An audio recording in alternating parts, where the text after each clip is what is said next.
Welcome to the Her Story Circle podcast, the podcast that brings you the extraordinary tales of everyday women who are changing the world. I'm your host, Gertrude Mache, and I'd like to acknowledge traditional custodians of the land on which we meet today. I also like to pay my respects to elders, past, present, and emerging. Every week, we dive into the lives, challenges, and triumphs of women from all four corners of the globe. We're here to inspire, enlighten, and connect, sharing stories that uplift and empower. So grab a cup of coffee, settle in, and join us as we explore the incredible journeys of women shaping our future. This is Her Story, where every woman's voice matters. Hello, everybody, and welcome back to the Her Story Circle. This is Gertrude Mache here in beautiful Melbourne, Australia. And today I am graced with the presence of yet another fascinating woman. Welcome, welcome, welcome to our tribe. Please tell everybody your full name, where you're based, and share your story with us today.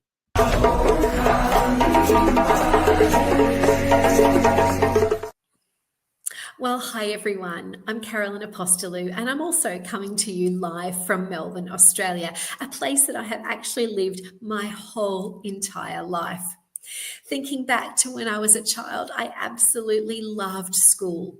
I was involved in sport, in music. I'm actually the eldest child in my family, and I really paved the way for my younger siblings. In high school, I had a passion for the subject of psychology. And in fact, in my year 12 VCE, it was my top subject, receiving the highest score. And so I decided that I would go on to university to study psychology. At that point in time, I did think that I wanted to become a psychologist. Part-time, I was working in a local cinema training staff, and the manager of that cinema loved the way that I engaged with the junior workers, and I was breaking down skills from learning how to dip ice creams and make choc tops to cleaning cinemas and selling tickets and talking about different movies. And she encouraged me in one conversation to perhaps consider a career not only as a psychologist, but in the educational sector. And she was so right, because as I finished my university studies as an early 22-year-old, I had no life experience. I felt that I would not be able to work as a great psychologist. And yet I was loving more and more the experiences I had in schools. And so that started a decade of teaching psychology in many different schools around Melbourne. And I actually had a stint teaching in London, which every young woman's and man's rite of passage, right? To live in the UK, to travel around Europe, and how wonderful that time of my life was. I returned to Melbourne, and as I said, I taught in many different schools around Melbourne, and I really discovered a passion for not only sharing my love of psychology and trying to explain people's behaviour and why we do certain things, but also my passion for young people and working and coaching those students and encouraging them to make sure that they were taking breaks in between their studies at night, that they were sleeping enough in the evening, that they were moving their bodies, and that they were nourishing their bodies with nutritious snacks instead of just studying for 4 hours straight. And I loved nothing more than educating them in the classroom, but having relationships with them and encouraging them with their health and their well-being on the side. My husband and I actually met at the cinema. Remember that story when I said to you that I was working in the cinema? Well, I actually helped hire him, and not just in a part-time capacity, but obviously long-term. And if we fast forward a little bit of my story, whilst we were married quite young, we didn't have our children until a little bit later. We are so blessed with 4 beautiful children, 2 girls and 2 boys, and they keep us very well grounded, let me assure you. And so, having taught for a decade, I then found myself at home, homeschooling during the beautiful, well, not everyone saw them as beautiful COVID lockdown years, but for us, it was a great time of connectedness as a family. It was during that time that many friends asked me, with your psych background, Carolyn, could you help us? Could you help to run workshops about mental health and well-being for our staff? And I said, sure. Keeping an eye on 4 different bedrooms and online learning, it was great to have a break and to pour passion and to encourage and inspire people to look after their health and their well-being during those lockdown months. And so now what do? I work all day, every day with different businesses, running more and more workshops and helping people to rise above burnout. And this passion to help people have great work-life balance really stems from watching my husband, who works in the corporate sector, and many of his colleagues really struggle with having good work-life boundaries to make sure that that work responsibility doesn't infiltrate on the family life. And it's such a privilege now to do the work that I do.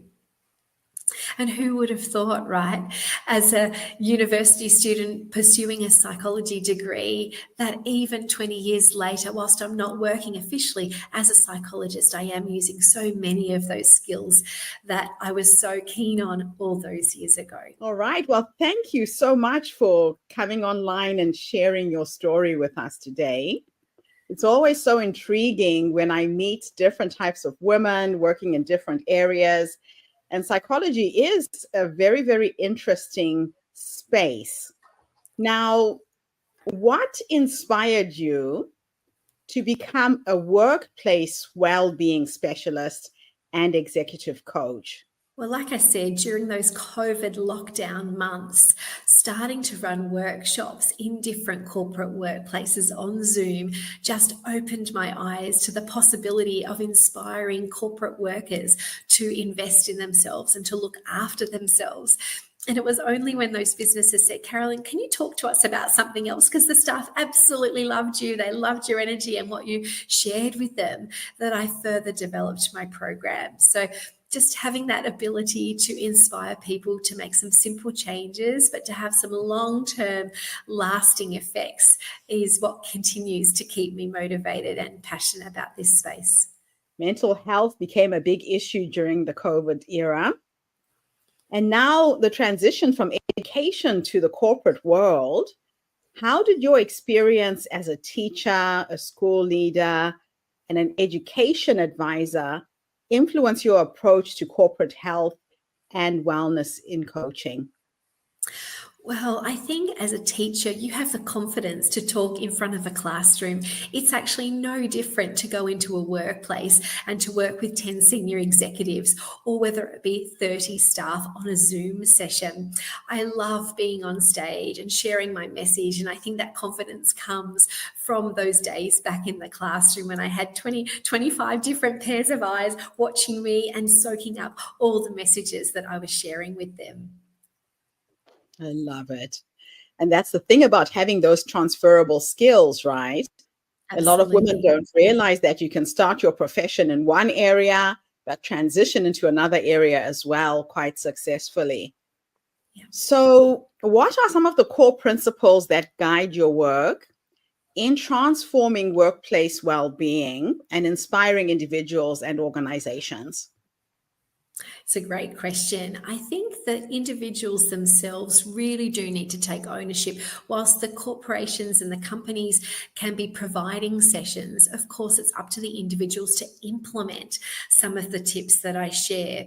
So I think what is really a core practice for looking after your self-care is a morning routine. Now, this is going to look different for everybody, and I can explain to you what my morning routine looks like, and I can give you some other suggestions. And quite often people say, I've never heard of a morning routine. The alarm goes off, I fly into the shower, I'm into the kitchen, I might be packing lunch boxes, and then I'm out the door getting the kids to school. And I say to them, and how do you feel when you get back to your home or you get to your office and you sit down? And they always say to me, I feel completely overwhelmed, to be honest. And I say to them, how about starting your day half an hour before that alarm is meant to go off? So if, for example, your alarm is set for 6:30 because that's the time you know that you need to get ready before everything else starts, why not have the alarm set for 6 o'clock? Why not have half an hour where you are just pouring into you? Now, my half an hour could be some journaling and some quiet time in the morning. It could be sitting on the deck, listening to the birds, waking up in the morning with a hot cup of tea. It might be just some gentle exercises or doing an online yoga class. It may be taking the dogs for a walk if it's not too cold or too dark or whatever it might be. But having that time where you have invested, and it might be half an hour, it may be 10 minutes, you need to go with the time that you have available. That just sets you up for a beautiful day of no rushing around, and that has a flow-on effect to the rest of your day. So if you can incorporate a morning routine before your day gets started, I'm absolutely sure that that is going to really transpire into a more mindful and intentional and relaxed day for you. Now, you utilize various techniques such as psychology, neuro-linguistic processing, and hypnosis. Can you explain how these methods contribute to manage stress and avoid burnout? Absolutely. I think as a coach, I have many tools in my toolkit, and not often every skill is relevant to every client. So I like to personalize the sessions that I run for companies and for individuals. For somebody, for example, who may be struggling with sleep, there's a few things that we can try, and I may suggest something that they may not be open to, or they may think, oh, I haven't heard of that being helpful. For example, hypnosis. Hypnosis can be just really a deep form of relaxation. And whilst they may have tried some medication to help with sleep, they may not have liked the side effects, they may have felt groggy in the morning, they may be more likely to try listening to a recording of my voice in a very calm and a very relaxed state, and prompting them and guiding them to why they do want to sleep well at night. And so hypnosis may be just one way that I can help them get better sleep. So definitely having many skills is a benefit as a coach, because not every skill works for every client. So that's important to be able to personalize that depending on the individual. So it is a highly personalized program. Correct. That's Yes. awesome. So Yeah. how do you empower leaders and senior executives to champion corporate well-being and foster a positive company culture? That's a very difficult thing. Yeah. Well, I always say it leads by example, correct? So if we have our senior executives keeping good work boundaries, not responding to emails at 10 and 11 o'clock at night, and not expecting their staff to do the same, is really, really important.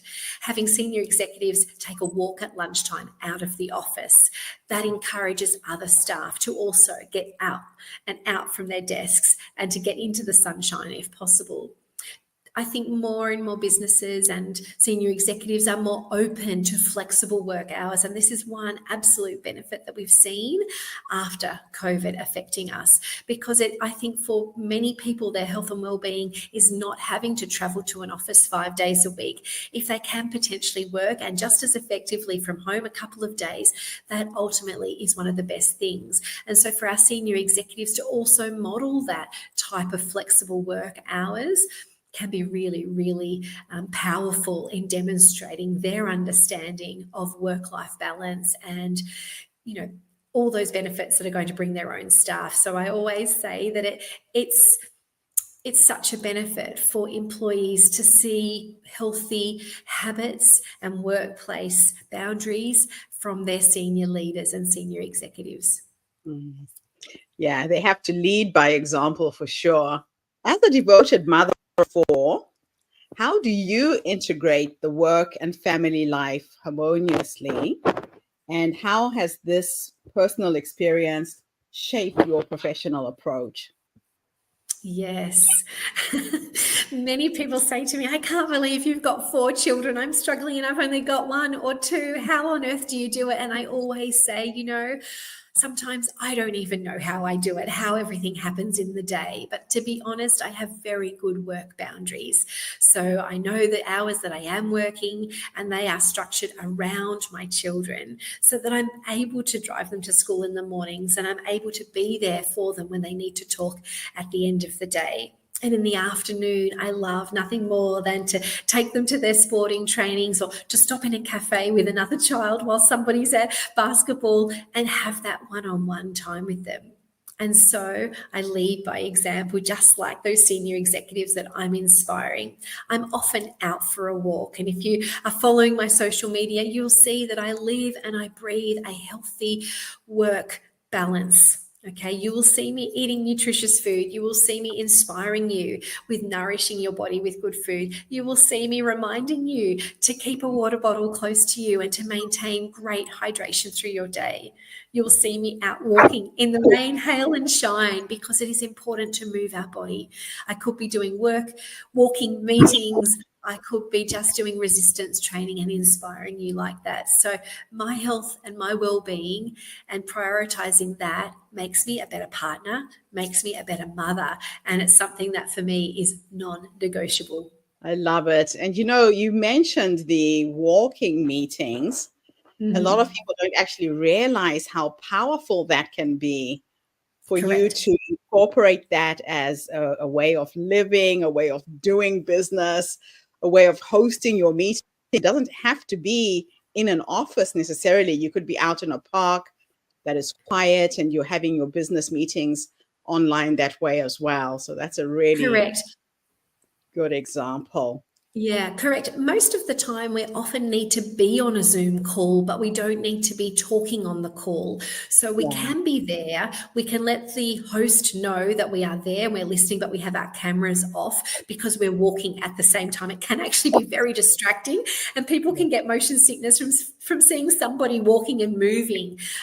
But if you are open with the organizer of that meeting and you are there and you're listening, so you're not missing any key information, but you are walking out in the glorious sunshine at that point in time, many people admire that. And it's been a game changer, I know, for a lot of the coaching clients that I have worked with. Now, can you share a success story where your corporate wellness program significantly transformed a company's culture and productivity? Absolutely. I have worked with a company here in Melbourne, and I can't disclose their name for privacy, but they invested in 6 sessions with me, and we spread them over 6 months. So I went into that company once a month for 6 months. I always prefer to do things in person, but of course I understand. And on one occasion, whilst I was there in person, they did telecast me on Zoom to those that had flexible work hours and were working from home. The company was able to share with me that over those 6 months, the company culture increased significantly. There was a closer bond between individuals and colleagues. There was more conversation in the staff room and more laughter, which is terrific, as they were talking to each other. How's your sleep going? What have you got for lunch? Oh, I've made Carolyn's recipe of bliss balls, and they're actually really good, and those sorts of things. They were able to report to me that the productivity levels were increasing, and actually what was of most value to them was the number of sick days taken had dramatically reduced. And so for any business that wants to increase that cohesiveness amongst their work clientele and their customers and their staff, absolutely investing and doing some fun sessions with the staff only ever reaps dividends for the company long term. That's a really good example. You are a passionate advocate for mental health and work-life balance. What are the biggest challenges that organizations face in these areas, and how can they overcome? Yes, biggest challenges are actually devoting time. So I'm really working with some companies that say to me that their staff are very burnt out And I say to them, well, let's look for an opportunity for me to come and to do some workshops with them. And sometimes companies just don't know quite how to make it fit. And that's a significant challenge, whether it be working with teachers that we mentioned before are completely burnt out. And I'm talking with a number of schools at the moment, and they're so keen to have a program run with their teachers, but they can't work out an opportunity for it to take place. And that can be a significant challenge. And we know teachers are busy at lunchtimes and often have meetings after school. And so the last thing we want to do is add to that workload and those meetings. And I always joke with them and say, surely they'd rather come to my session than a maths meeting after school, right? But I think that's a significant challenge. Of course, finances are a challenge too. And I always reassure them, my workshops are not expensive to run, and the dividends that it will bring the employees and the company for the long term will be well worth anything that you would invest, even a one-off session. Whilst I prefer to go back multiple times and deepen my relationships with people, it's sometimes that's all they can manage. And I say to them that's one session is better than no session. That's true. That's so true. So in your opinion, what does the future of the workplace well-being look like? And what trends do you foresee in the coming years? Well, like I said before, I think one of the best things to come out of those COVID lockdown months is the increased awareness that many businesses and senior leaders of those businesses have around mental health and well-being, and the impact that having a staff that are educated on their health and their well-being and know what to do when they are feeling burnt out or extremely stressed can only bring dividends for the company. So I only see this area growing in the years to come, and more companies putting budget and putting finances aside to invest in programs like I run. Fantastic. Yeah. Now, I'm going to teleport you into the past. We're going to have a little time experiment. Mm-hmm. And I'm going to teleport you to that young woman who had transitioned from teaching, now has children, is branching out into creating a business of her own. If I could teleport you back to go and have a conversation with that younger woman, based on what you've learned up until this point, what 3 nuggets of wisdom would you share? What would you have wanted somebody to have told you or shared with you before you started on your journey as an entrepreneur? Oh, I love that question. Oh, one thing that I would want to have been told as a sort of 18 or a 20-year-old is to know that whatever path I take is the right path at that time. And the journey will just continue to evolve and pivot and to relax and to not worry, because all the learnings that came from my psychology degree, I am still using today. All those skills that I acquired in the classroom as a teacher, I am still using now, 20 years later, in the way that I am training and coaching staff. And so definitely to trust the process and to not worry if the first degree that you started with is not what you end up doing long term.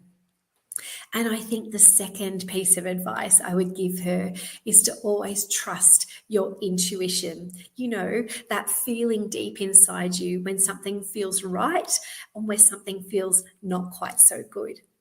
And I don't think that I used to listen to that intuition enough in my 20s. And I think it's definitely a skill that has come with experience and as I have matured. And now I listen so hard to that little voice when something doesn't quite feel right. I don't think, oh, well, I'll still give it a go. I'll push through. I think, no, this doesn't feel right. I'm not going to invest in whatever it might be, or I'm not going to say yes to that opportunity just because it's been offered to me. So definitely to trust the process and also to listen to your intuition. That would be my advice. I love that last one, which leads me to my next question. Yeah. If I were to teleport you into the future this time, for you to go and meet the 90-year-old you, and you're sitting in your rocking chair surrounded by your children, your grandchildren, your dogs, or your cats. If I could teleport you into the future to go and have a conversation with this wise woman who has led you up until that point, what will you say to her when you finally meet her? I would say, well done on a job that has really been inspiring, on a journey and on a lifetime that has been just remarkable to watch from the sidelines and to experience. What a great role model you have been, not only for your own children, but for your grandchildren and for many friends. It's often that I'm told stories like, oh, I've seen what you're doing on the socials. I love what you're doing. You inspire me all the time. I may not be commenting and liking the post, but I see you and I'm inspired by you. And I guess I would say thank you to that 90-year-old me. Thank you for sharing your passion wholeheartedly and inspiring thousands of people along the journey. I love asking that last question to women because, like you said, a lot of women don't listen to that inner voice anymore. We second guess ourselves. We don't realize we have all of the answers to all of the problems that are coming at us. And we have to look within for the answers and not outside. So thank you so much for bringing that up. It's one of my favorite questions when I do these interviews. You're welcome. So for our listeners who are keen to improve their organization's well-being, what are some quick and easy steps that they can take to foster and start fostering a positive workplace culture today? So I would say those senior leaders and those senior executives within the business need to be role modeling good health and well-being. They need to be showing, like we've said before, good workplace boundaries. They need to be getting out for their walks. They need to be in the staff room. They need to be connecting staff and understanding, have their finger on the pulse of those staff and know when there's something that might be going a little bit amiss. They need to be looking at how can they provide for their staff? What can they do? Can they invest in a one-off workshop or perhaps a few workshops to really support their staff? And I would say also it might not just be a seminar or a short session on workplace wellbeing or a lunch and learn session. What social activities can you do for your staff outside of the workplace, right? Friday night drinks or a games night or a big morning tea, something like that, that can just cohesively bring the staff together. So it's not just all work and bonuses for the company. Let's see, how can they provide more opportunities to connect the staff, because we know when the staff are feeling deeper connections, when they are happier going to work, and whilst they are at work, they're only going to be more productive with the work that they're doing, which is going to have a long-term benefit for the company. I love that. We spend so much time in the workplace. Yeah. And if there isn't any joy and happiness there, there's really no point in being there. So that's a really good one to remind people. Now, is there anything I should have asked you and I didn't? That is my final question for you today. Well, we haven't talked about what individuals can do for themselves, right, in terms of their health and their well-being.